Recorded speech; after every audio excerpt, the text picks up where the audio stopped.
What's up, everybody? Welcome to another episode of Plant the Spear Podcast. I'm your host, Jesse, and welcome to the show. Hope you guys are all doing well out there after the bye week. Hope you enjoyed a stress-free Saturday of not having to worry about whether FSU was going to win or not, and just kind of being able to watch everyone else play, which is sometimes that's just the best way to have a Saturday. Just no stress, nothing to worry about. I actually took the bye week to go on vacation. Went up to the mountains with my wife, did all the fall things that we just enjoy doing, and kind of off the grid for a couple of days, so that was a little nice. Really didn't even have a lot of cell phone service on Saturday to keep up with things, so by the time I got back into town and back to our hotel and was able to check on the scores, obviously there were some interesting ones that we're going to talk about. So with that being said, this is going to be just some thoughts on the weekend that was the bye week, some of the things we saw from Florida State opponents, as well as the Georgia Tech preview. Florida State opened as a 20-plus point favorite. I believe it's up to around 23 points now over the Yellow Jackets of Georgia Tech, who they will be taking on inside Doak Campbell Stadium at noon on Saturday. This is a team that you feel good about Florida State being able to win against and get hopefully a convincing win to get things back on track and just right the ship in that 3-game skid and get ready for just a really big rivalry game next week that you also feel like you should be able to win. So before we get into the full-on preview, let's go ahead and I'm going to share some thoughts on some things over the weekend. There was also some news that we're going to mention. First up is going to be the Charlotte head coaching job vacancy. Naturally, we know Alex Atkins came from Charlotte, so there was ties to his name being mentioned for the position. Now, to be fair, like if he has aspirations to be head coach, he's familiar with the area, he is familiar with the school. Charlotte is a pretty good location as far as recruiting. You're right there kind of in the middle of the East Coast, in the middle of the Carolinas. It's a pretty large area with some good high school football in that area. I would hate to see Atkins take it. Obviously, you don't want to see him go. He's one of the best coaches that you have on staff, one of the best recruiters. But, everybody has goals and aspirations. And so if he feels, the calling to go be a head coach, then I guess we'll have to see how that plays out. But he did address it in press conference this week and basically said that, that's social media talk. And while he's flattered and honored, he's just not sure that that's going to be the case quite yet. So, and to be fair, I mean, they did just transition to FBS recently. In the last few years, they were an FCS school. They're kind of an up-and-coming program trying to make their name in FBS. And so right now, you just think for Atkins, if he can just hang on a little bit longer and they are able to get this thing rolling, he may have a little better opportunity. Obviously, I think Florida State can probably match pay, if not pay better, for their offensive coordinator versus what Charlotte's paying for their head coach. So he did get the OC designation, which does help him, maybe influence his decision to stay at Florida State. I think obviously if he was just an O-line coach, you would jump on that all day. But again, you don't know what Charlotte's looking for either. That could just be rumors. So hopefully he stays around, but it is worth mentioning.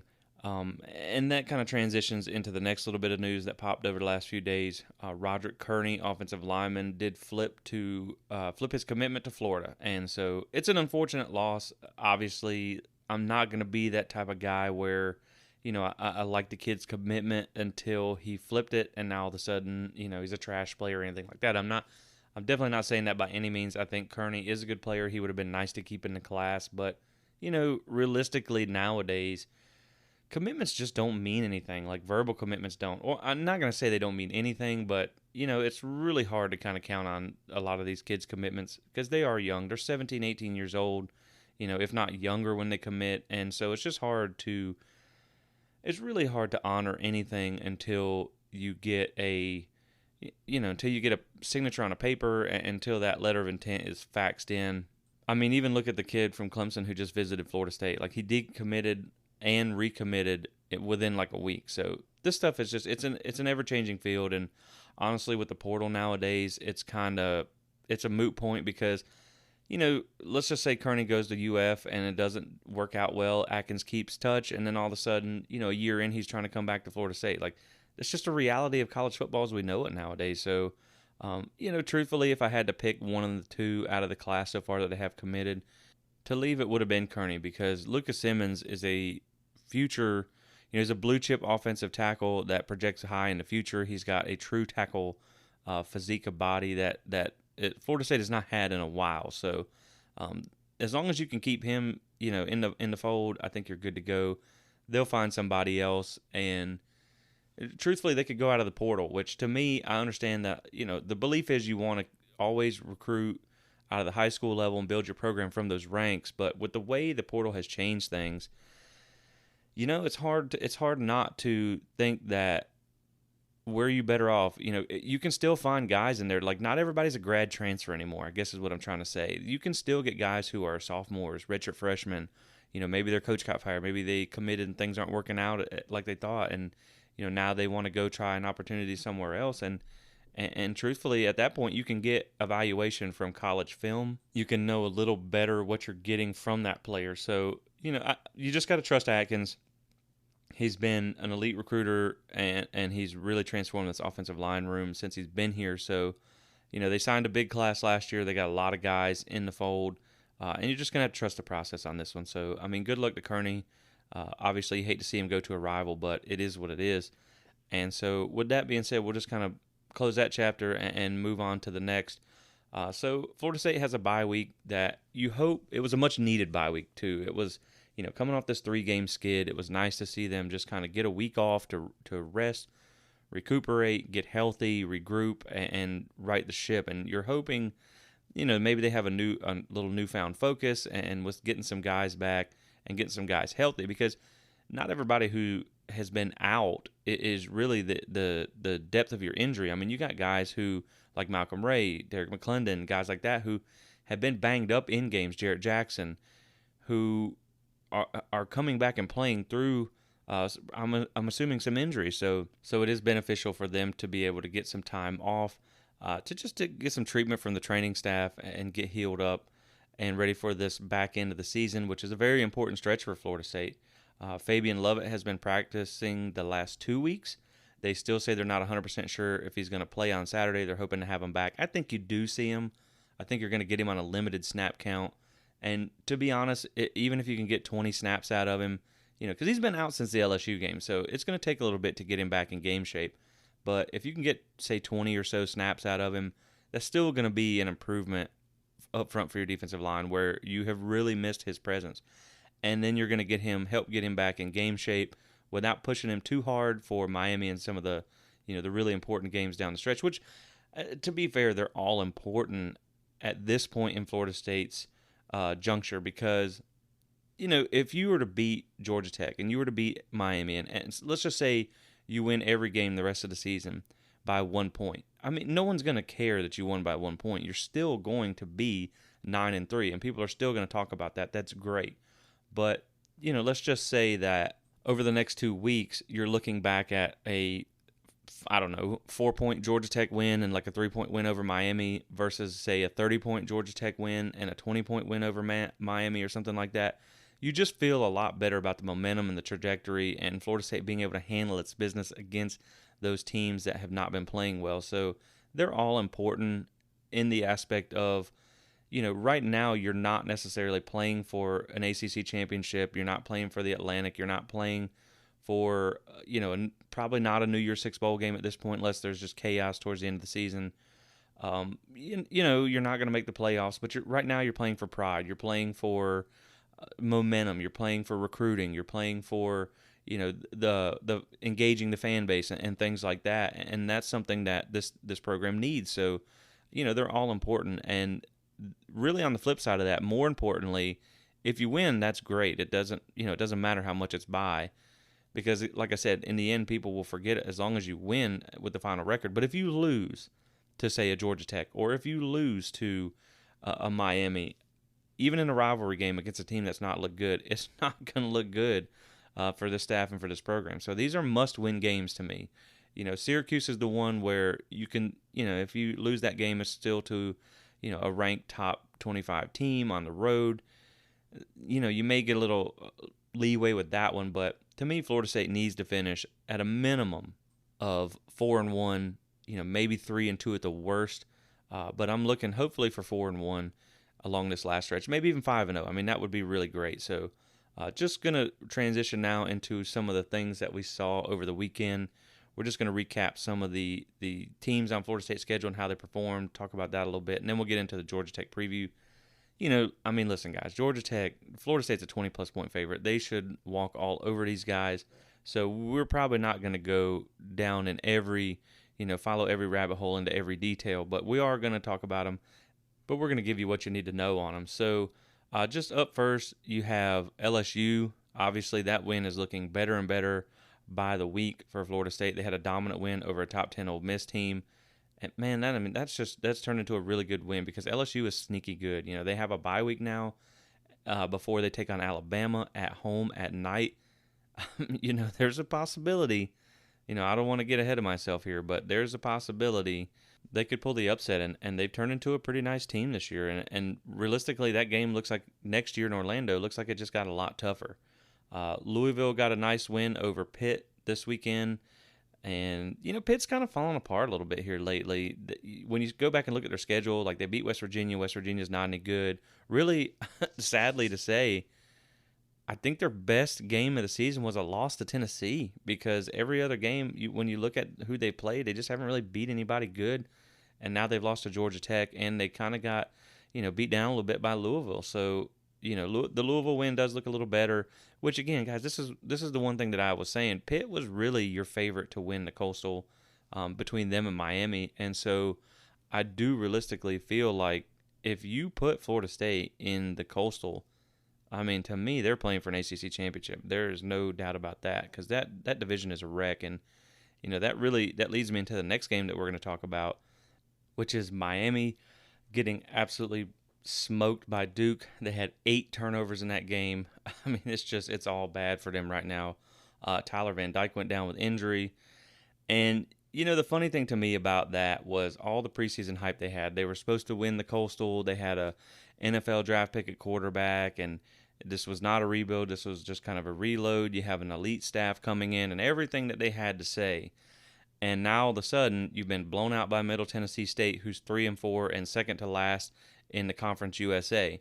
You've been blown up by Duke, who has been the doormat of the ACC for a long time. And so now, all of a sudden, now that this has happened, they're in a rebuild. So they moved the goalpost on this one again. And, to be honest, like I said, this is something I said on social media, on Twitter earlier today, because Ruiz has been, and if you know who I'm talking about, the billionaire booster they have, has been kind of, trying to carry the flag for Miami at a time that he probably shouldn't be.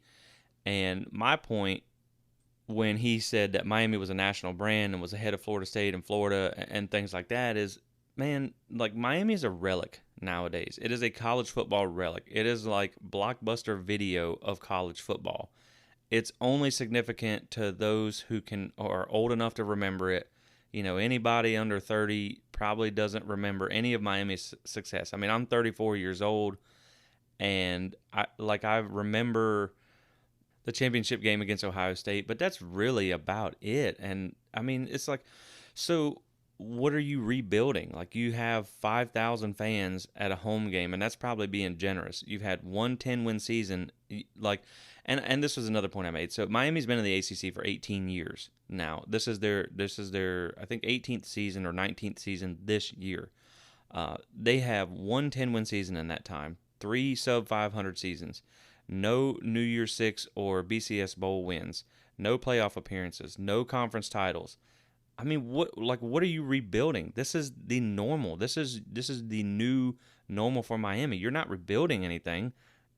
I mean, is it like that program is a lot of history that hasn't been relevant in 2 decades, and so I don't really understand what they think they're rebuilding down there, and I don't understand. I know you're in one of the most fertile recruiting grounds in the country, but they make it sound like, oh, well, kids love to play in Hard Rock in the NFL stadium. And it's like, man, even your own quarterback came out and said that he wants to play in a true college environment. And, I don't see how you're going to impress anybody at a home game when you have 4,000 fans and you're getting blown out by Duke and Middle Tennessee State. So they got an uphill challenge. And I really do think that Cristobal is going to be okay at recruiting, but he's this is what Oregon fans have been telling us all along, that he's just not that good of a coach, and this is something that they saw. And he even said this week that, oh well, Oregon was 4-8 when we took over, and you have to build it the right way, and that's what we're trying to do here. And it's like, man, yeah, but Oregon had 10 or 7 consecutive 10-win seasons and a 9-win season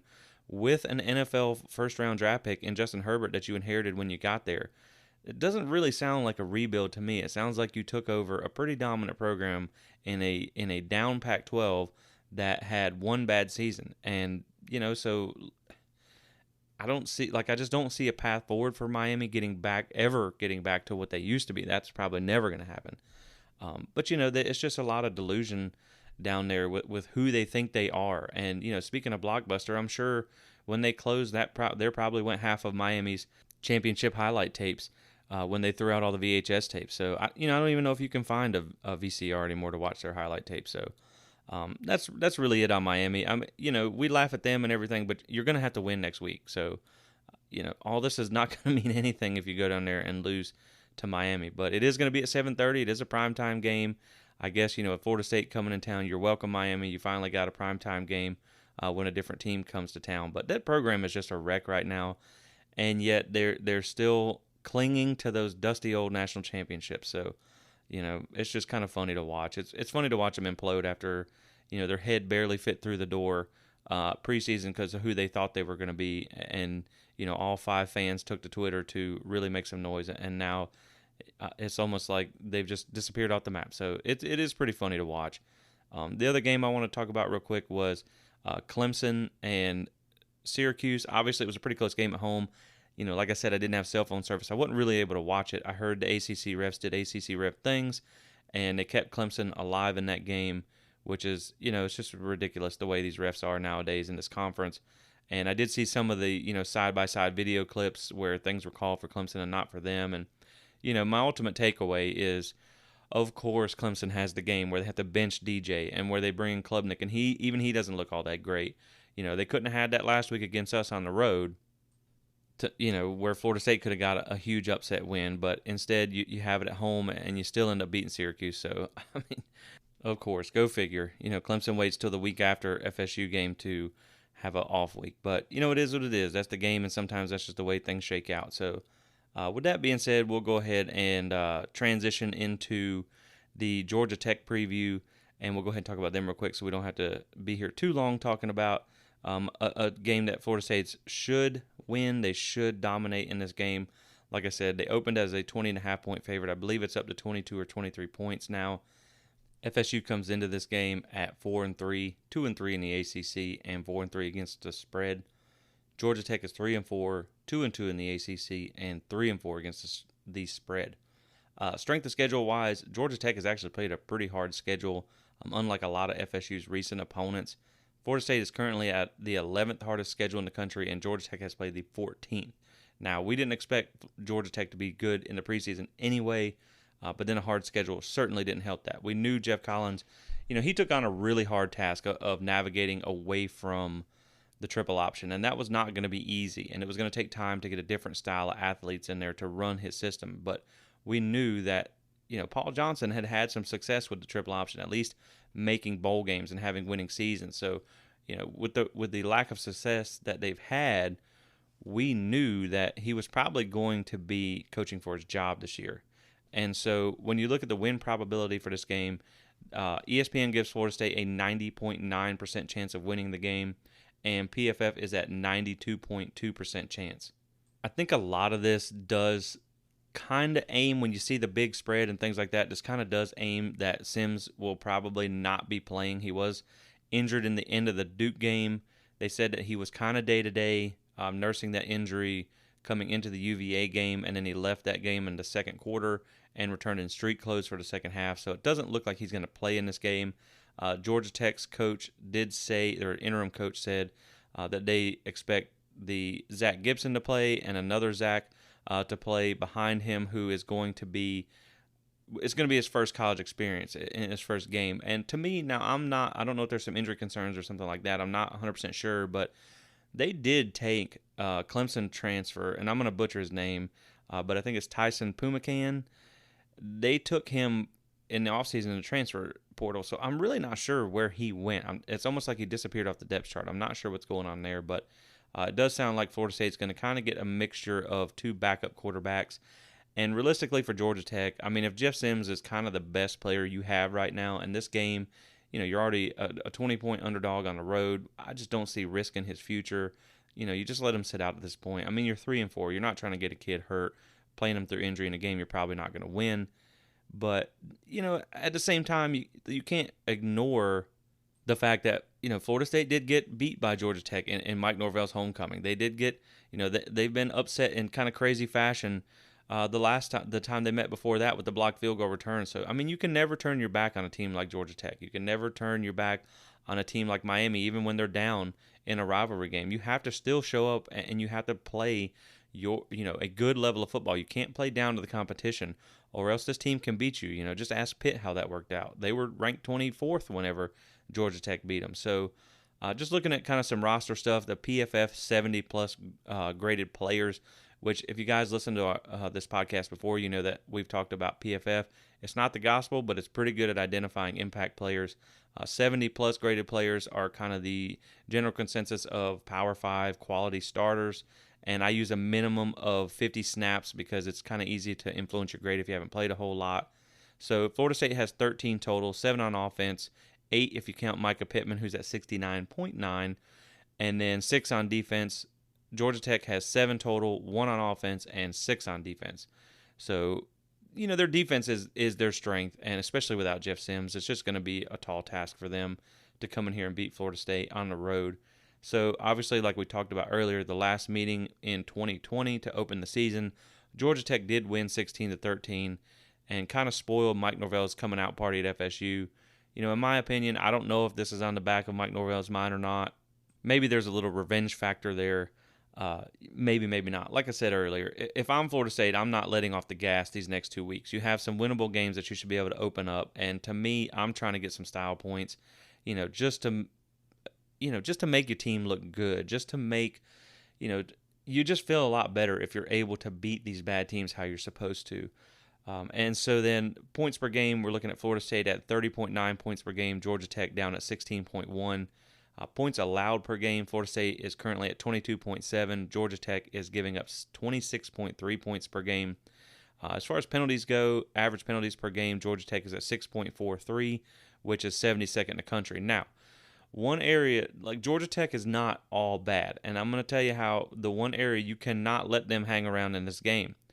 Georgia Tech, very impressively, is plus 10 in turnover margin. They are 4th in the country in turnovers. They do not turn it over a whole lot, and they actually create a fair amount of turnovers. So, that's really one of the ways, like when you look at some of the games they played, that's how they got some of these, that's how they upset Pitt. That was just one of the things that you have to play a clean game against these guys. Again, it's like my high school coach used to always say, you have to kill a gnat with a sledgehammer, because if you let him hang around too long, just swatting at him and playing around with him, he's eventually going to get you. And so that's the same principle with this team. If you turn it over, if you play sloppy, if you give them a lot of extra at-bats, you could find yourself, throwing punches in the fourth quarter with a team like Georgia Tech that you shouldn't be. So speaking of those games, we're just going to run through their schedule and results real quick. So game 1, we know they lost 41-10 versus Clemson in Atlanta in a neutral site game. Clemson, in that game, we talked about this during their preview, it actually wasn't quite as nasty as the score made it look. That game was 17-10 with 1:18 left in the third quarter. So Georgia Tech actually gave them fits before Clemson was able to pull off late. Clemson put up 378 yards in that game. Georgia Tech put up 237 yards and only 73 rushing yards, 164 pass. Again, first game of the season. I thought Georgia Tech actually looked respectable in that game until it got away from them pretty late. 35-17 over Western Carolina was their second game of the season and was their first win.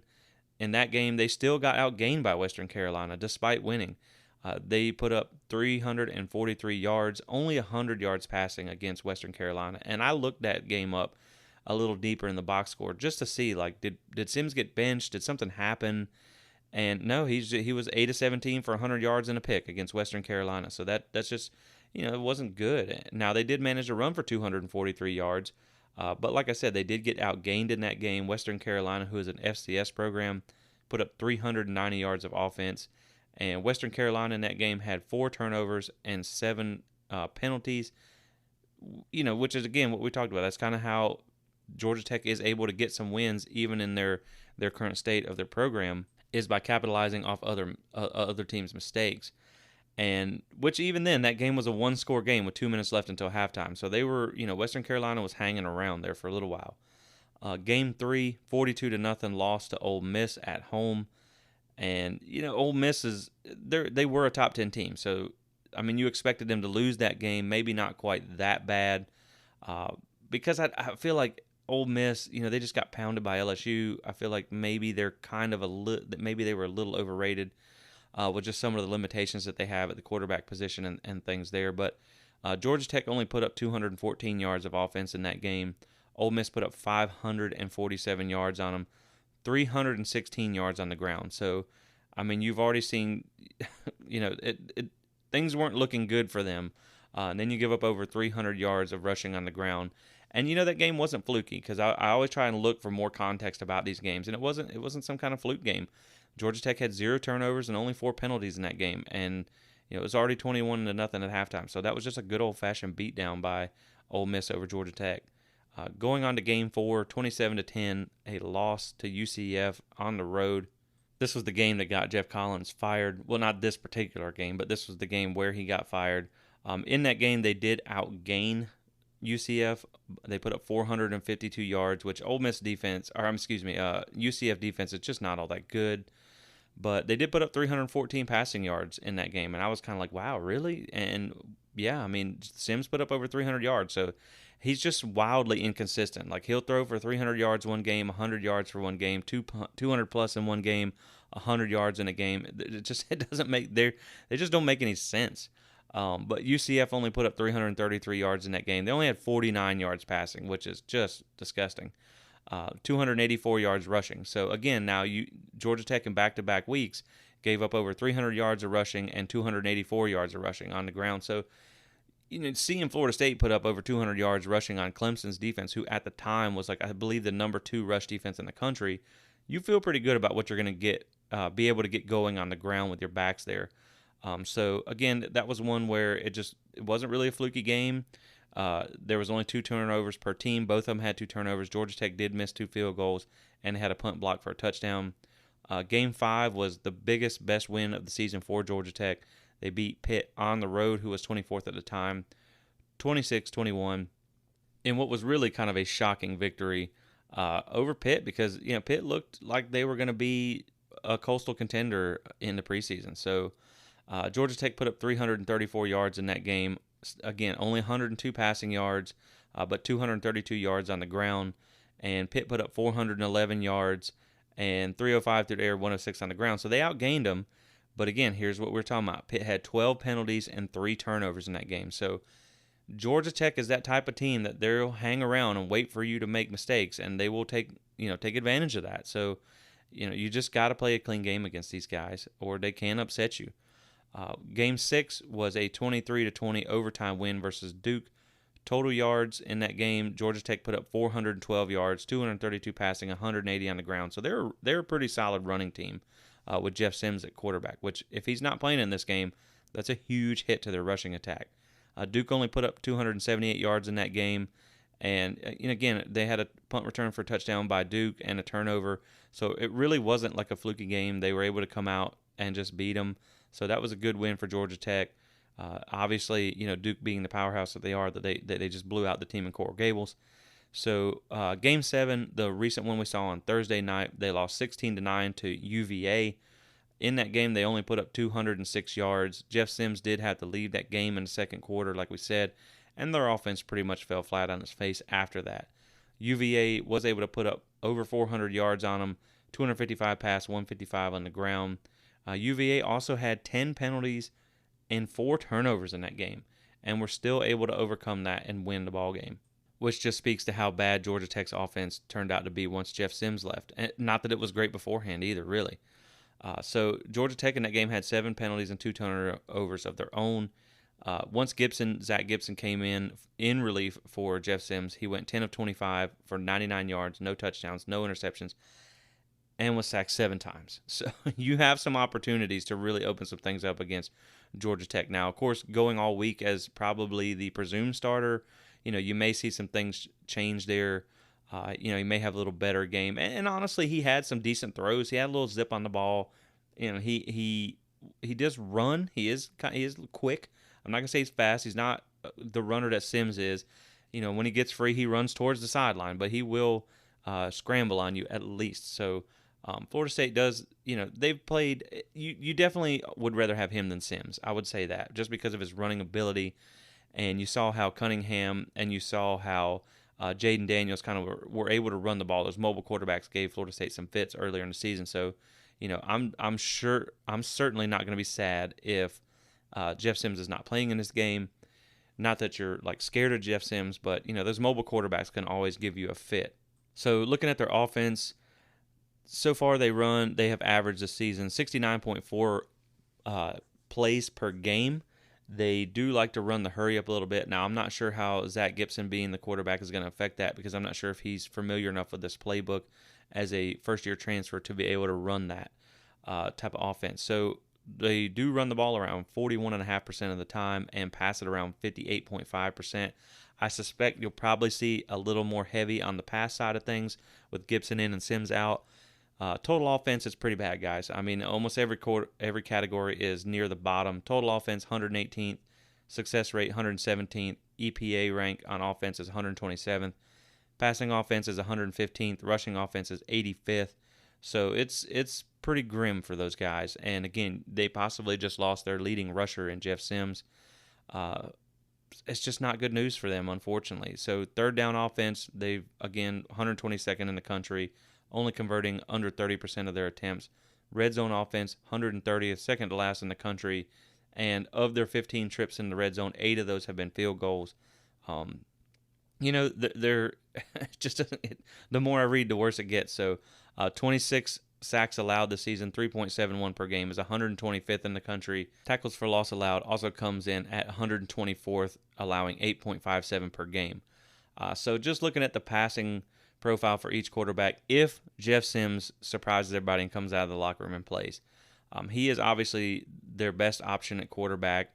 He has a 58.5% completion percentage for 1,114 yards on the season, 5 touchdowns, 3 picks.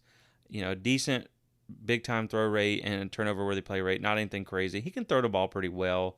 He just doesn't have a lot of weapons to work with, and he's behind a pretty bad offensive line.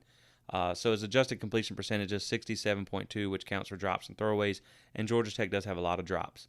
He's been pressured 79 times for 18 sacks, and you can tell that his ability does help them out a lot. The amount of pressures that turn into sacks have only been about 22.8%. When you look at what Gibson has done since he's been in, the pressure to sack ratio is 36.8%. So you feel like if you can get some pressure on him, you do have a pretty good chance to get him down. Jeff Sims' PFF grade is 64.4, and his QBR is 42.3, which is 98th in the country. Again, I said he is their leading rusher, 49 attempts, 405 yards, 5.7 yards per carry, 1 touchdown, 2 fumbles, and PFF run grade of 74. So if he does play, I don't know that he's going to be 100%, so I'm not sure how well he'll be able to run the ball, but it sounds like they're going to rest him. So with that being said, we're just going to move forward, assuming that Zach Gibson is the starter here. So he is an Akron transfer, 6'3", 211. He has 50 total snaps at Georgia Tech, 48 versus UVA. So I think he played, like they said, the overtime against Duke, and then basically the second half and second quarter of the UVA game once Sims got hurt. So on the season, he's 11 of 27, which is a 40.7% completion percentage, 104 yards, no touchdowns, no picks. Big-time throw rate of 6.9%, which is pretty good. I mean, I did see him make some decent throws in the UVA game, and a lot of them just got broken up or dropped. He has a turnover-worthy play rate of 2.5%, which isn't bad. He's been pressured 19 times and 7 sacks in barely even a full game. Probably not even a full game. He's already been sacked 7 times and 19 pressures. So it's probably going to be, if you get Fabian Lovett back, even in a limited capacity, and you got Jared Verse, who's had a week off to get healthy and stuff like that, it might be a long night for this guy. I mean, I feel bad for him, not really, but it's probably going to be a pretty long night back there behind this offensive line that Georgia Tech has. His PFF grades are 51.6, PFF pass is 63.2, and PFF run grade is 33.6. That's not good. Quarterback rating is 7.1 as QBR. That's whew. And he does have a fumble on the season as well. So in Akron, when we look back at what he was able to do prior to Georgia Tech, so in 2019 and 2020, he had a pretty rough go of it. Sub 43 PFF grades. He had more interceptions than touchdowns. But in fairness, in 2021, he did kind of get things turned around a little bit. He had a 69.4% completion percentage, 1,260 yards passing, 10 touchdowns, and no picks with a PFF grade of 91.2. So, he can throw the ball. It's just he's been wild. He's only really had one okay season, and that was at Akron. He does have 65 career sacks, so man, that's got to be tough to just get beat up a lot. So hopefully we see more of that on Saturday. As far as his pressured passing stats, when he's kept clean, which has been 50% of the time, his completion percentage is 47.1%, 78 yards, no touchdowns, no picks, PFF grade of 56.9. He does have a big-time throw rate of 11.1%, but I think it was literally like 2 throws, so that's hard to judge. This is why we do a 50-snap minimum, and I know he's right at 50 snaps, but it's just hard to judge a lot of these percentages when you don't have a lot to go off of. When he is pressured, his completion percentage drops down to 30%, 26 yards, and a no touchdowns, no picks, PFF grade of 59.6. So, we'll see. I'm pretty sure they're going to roll with Gibson, is what it sounds like. And the other guy that they're going to play, the other Zach that they're going to play, has not even played in a college game yet. So it just sounds like it's going to be a rough Saturday for Georgia Tech, with just playing backups and guys who don't have any experience. So, so far this season, just in his one game, Zach Gibson, as far as downfield passing, behind the line of scrimmage has been around 18.5%. Short throws have been 33.3%. Mid-range throws have been 11.1%, and deep has been 25.9%. So they may air it out a little bit more with him. He does have a pretty low completion percentage there, but most quarterbacks do. And he does have a pretty good big-time throw rate on his 20-plus yard throws, which is the deep throws. So you may see a little more deep passes with them. As far as the impact players for Georgia Tech, who we're kind of watching here, who to look out for, first up you have wide receiver Nate McCollum, 5'11", 184 pounds. He plays slot around 96% of the time. He is their highest targeted receiver. He is a 34 catches on 46 targets, which is a 73.9% catch rate, 344 yards, 1 touchdown, 1 drop. And his contested catch rate is 37.5%. So if you can challenge him for the ball, you can probably limit his receptions. PFF grade is 68.2. Next up, you have Malachi Carter, who is one of their bigger receivers, 6'3", 192, lines up out wide a majority of the time. 13 catches on 25 targets, 201 yards, 1 touchdown, 1 drop. PFF grade of 59.3. And for a bigger receiver at 6'3", 192, his contested catch rate is only 33.3%. He's caught 2 of 6 contested catches. So, the DBs, they're going to have a little bit of a challenge with some of their bigger receivers that they have, but, there's just not a whole lot of talent out wide for these guys. So, as long as you come to play, I think they can have a successful day. One other guy to watch that I will say is kind of like our Johnny Wilson is E.J. Jenkins. He's 6'7", 243 pounds, lines up out wide 97% of the time. He has 11 catches on 25 targets, only a 44% reception rate, 160 yards, 2 touchdowns, and 4 drops. He has dropped 27% of his targets. So even then, his contested catch rate is 50%, 3 of 6. So even a guy who's 6'7", 243, just not really able to use his size efficiently. PFF grade of 61. And I will say they must like to use him in the red zone because he is the only player with multiple touchdown catches on the Georgia Tech receiving corps, on the team, should I say. They only have 3 wide receivers with 100-plus yards receiving, only 1 with multiple touchdown catches. So they just haven't been able to get a whole lot going through the air there. For reference, Florida State has 6 receivers with over 100 yards receiving and 4 with multiple touchdown catches. At running back, they have Hassan Hall, is kind of their lead guy, 6 foot, 196. He has 73 attempts, 377 yards, 5.2 yards a carry, has not scored a rushing touchdown this season, and he's not fumbled as well.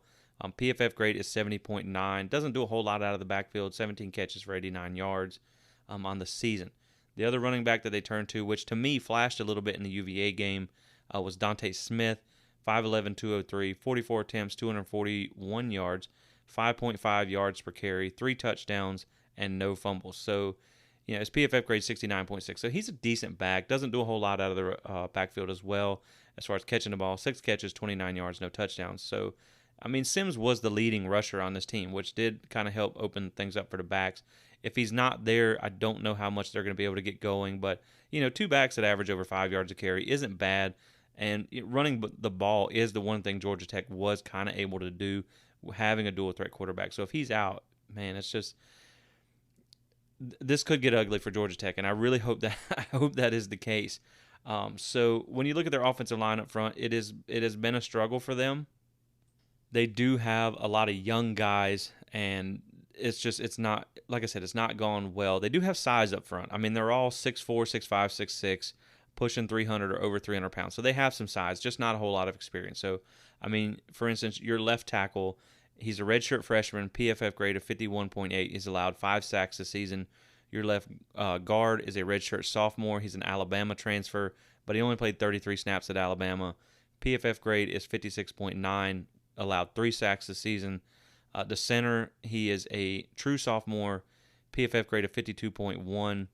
He's allowed 1 sack this season. The right guard, he is a redshirt freshman, PFF grade of 56.5, allowed 2 sacks.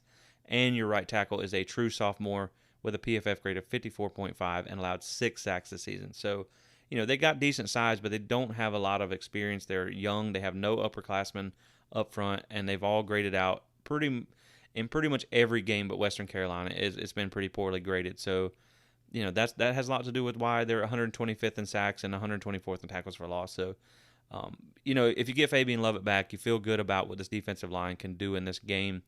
And just to sum up the Georgia Tech offense, it's been bad this season. They've been bottom tier in almost every category with Jeff Sims. So without him, you have to imagine that struggle is only going to get worse, because when he came out, the offense just fell flat against UVA.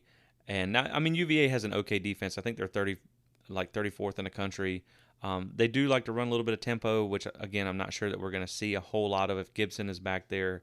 And 2 things that I did note on the Georgia Tech offense, they have not scored more than 2 offensive touchdowns in a game this season versus an FBS team. So if you take out the FCS game, every game this season, not one of them had they scored more than 2 offensive touchdowns. They've had a couple. They've had a pick 6 and some other kind of scores. So it's just, you feel like if you can get to, they shouldn't score over 20 points, I guess is what I'm trying to say. And their field goals have been, they had to make a change at kicker. We're going to talk about special teams in a minute, but they're not real good at special teams either. So you feel like you should have no problem holding them under 20 points. That would be something that I don't feel would be out of the realm for Florida State. Now, they have faced some good defenses. I do have to give them credit there. When you look at who they faced so far, you have Clemson at 27th, Pitt at 28th, UVA at 39th, UCF at 46th, Ole Miss at 55th, Duke at 86th, and an FCS school.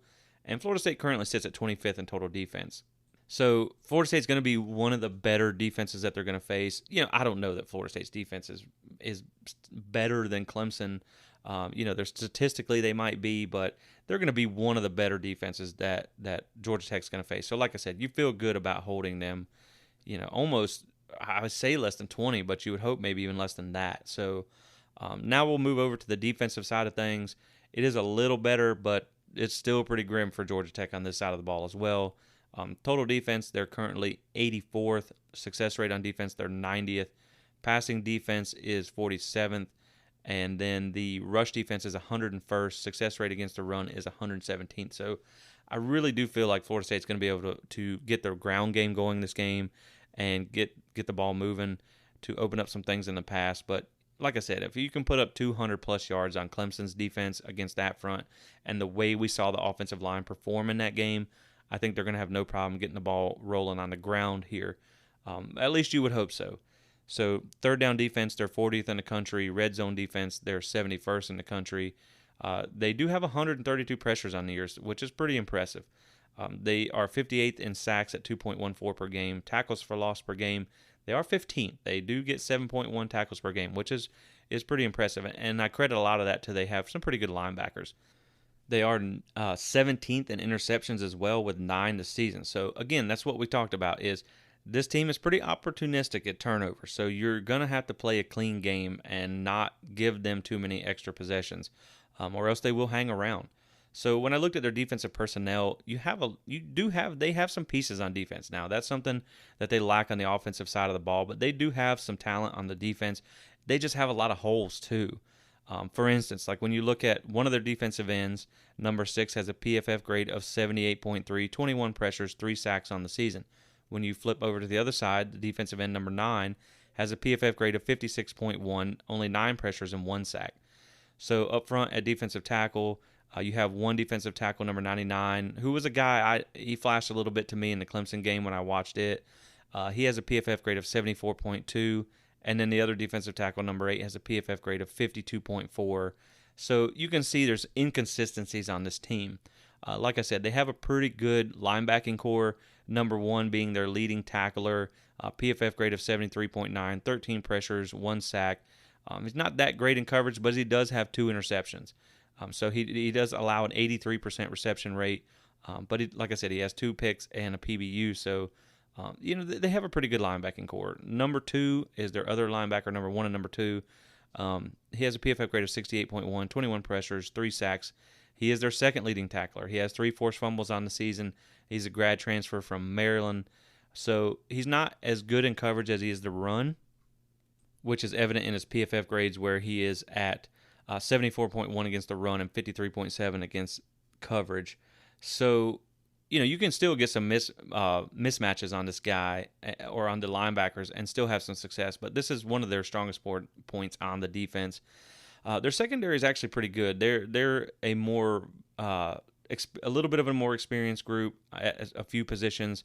They have 2 corners who are both redshirt juniors, both with PFF grades above 70. So you're gonna have to be patient with getting the pass game off. You're going to have to let that run game open it up. And they do have another corner, the third corner they like to use, number 16. He is a redshirt sophomore, a Notre Dame transfer. He does have a PFF grade of 53.4.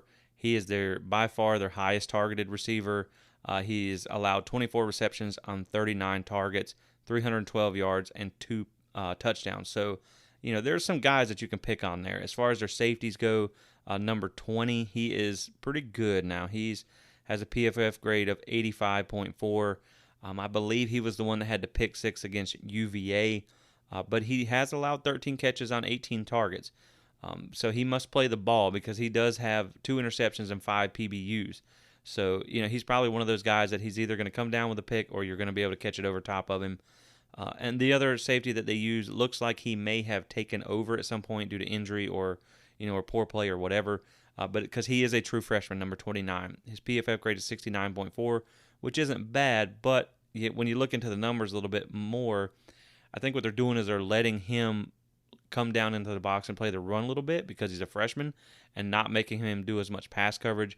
Because when you look at his stats, he has allowed 5 catches on 6 targets, which is an 83.3% reception rate, and he currently has a run defense grade of 90, which is really good, but a coverage grade of 60.1. So like I said, I don't think they're putting him in those positions to have to make the big plays a whole lot, which is smart by that staff. So on defense, like I said, they have some decent veteran pieces with good PFF grades. It's just not a good unit overall. They just don't have a ton of talent, just in general at Georgia Tech. So like I said, you hope you can have some success on offense against them. You were able to run for over 200 yards against Clemson. You've been able to have some success passing, and I feel like this should be a game that you can kind of get your offense back on track, get everything right, get everything going again, get in sync, and move the ball on this defense. I would think Florida State should be able to get into the 30s on this defense without too much issue. As long as you play a clean, smart game, you don't have drive-killing penalties and turnovers and things like that. Now, one other area to talk about is special teams because I do feel like it is going to play a pivotal role in this game. Maybe not like a game-deciding, factor, but I think it will be something that will show up. They are 35th in kick return, 77th in kick return defense. They're 30th in punt return, but they are 128th in punt return defense. They are also 130th in net punting at only 31.56 yards because they do allow almost 17 yards per return. The biggest factor in special teams for me, though, they have allowed 5 blocked punts this season already.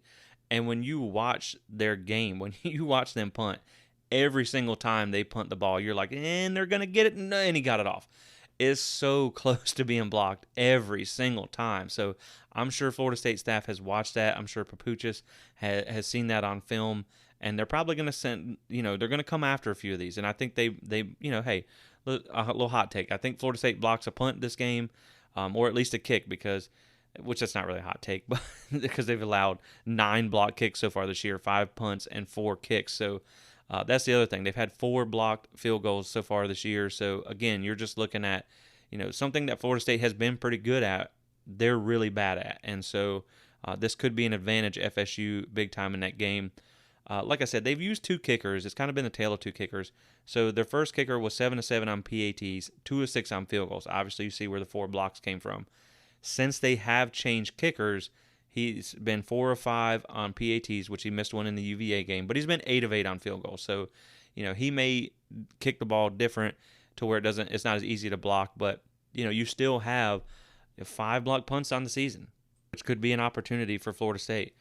And so they're 0 of 1 for 50 plus, but 3 of 3 from 40 to 49. So they do have a little bit of range there. And that's pretty much it for special teams. Like I said, it's just they have a high number of block kicks allowed. And so I do think Florida State may be able to go back there and get one. Maybe you get a special teams touchdown in this game. That would be nice. I mean, like I said, guys, this is just one of them where you just want to see Florida State open a can up on somebody and just really kind of get that momentum back on track, get the winning back on track in a big fashion as you head into a big rivalry game next week against Miami. No matter what their record is, no matter the state of what Miami looks like right now, you can't get caught looking ahead. You cannot come out flat for a noon game, make some mistakes, have some penalties, have some turnovers, looking ahead to Miami, and get sucker punched by Georgia Tech because, obviously they did it to Pitt. Obviously, they were able to beat Duke. So it's like, and that's not saying a whole lot, but they are a team where if you let them hang around, they can beat you. But to me, I just see this one without Jeff Sims. If he does manage to play, but he's not 100%, I still think it's going to be a tough task for Georgia Tech to come into Doak Campbell and beat Florida State coming off a bye week. Obviously, they played a Thursday game, so they did have a couple extra days to prepare as well. But, without Sims, I just think it's – and you can never really predict what a backup quarterback is going to do, but, I do think it's going to be tough sledding for Gibson if he does have to play, and a guy who's never played in a college game before. It almost feels like Georgia Tech is kind of waving the white flag in this one in a way to, obviously they're still going to show up and play and they want to win, but they're going to start rotating some guys at quarterback to get some experience and things going forward. Because, I don't know if this interim coach is trying to get the job or not. I'm sure everybody is. So for me in this one, assuming there's no Sims or Sims not at 100%, I could see Florida State getting this one like 34-10, 34-13, somewhere in there. Just a nice victory for Florida State at home to get things back on track and right the ship as we head into Miami. So we'll go ahead and we'll wrap it up here, guys. I do appreciate everybody listening. I wanted to go ahead and try and get this out early for you and kind of combine everything into one podcast because I may be going to Jacksonville this Saturday for the Georgia-Florida game. My wife, she is a Georgia fan. Bless her heart, not everybody's able to be a Seminole. That's okay. I forgive her. But we may be headed down there for that game. So I wanted to be able to I'm not sure what my timeline for the week is, so I wanted to get everything out early for you. And one last thing before we wrap up, I did want to take a second to say thank you. There's been a few people on social media who have really given me some positive feedback, some high praise, mentioning me with the names of some larger podcasts and telling me just how much they really enjoy the show. And for me to be new, this is only the 20th episode without the instant reactions that I've been able to do. And to be able to be mentioned with those names is really special, and it really means a lot to me. So you guys know who you are. I've interacted with you, once you posted the review on social media. So I just wanted to give you guys a shout out. If you're listening, you know who you are, and I really appreciate that. So yeah, you guys have a great rest of your week, and I look forward to watching Florida State get back in action on Saturday, and hopefully they can open up a can on Georgia Tech and get a little payback for that, the last couple of losses that they've handed Florida State. So this is a get-right game, and hopefully Florida State can get right and move on to that rivalry game next week, which I'm excited for. I'm going to try and have a lot of content because it's Miami week. I'm pumped already. I'm trying not to look ahead to that one. But let's see how Florida State does this Saturday. I think they get a nice, comfortable win over over Georgia Tech. So, yeah, thanks, guys. We'll catch you on the other side. Thanks for listening, and go Noles.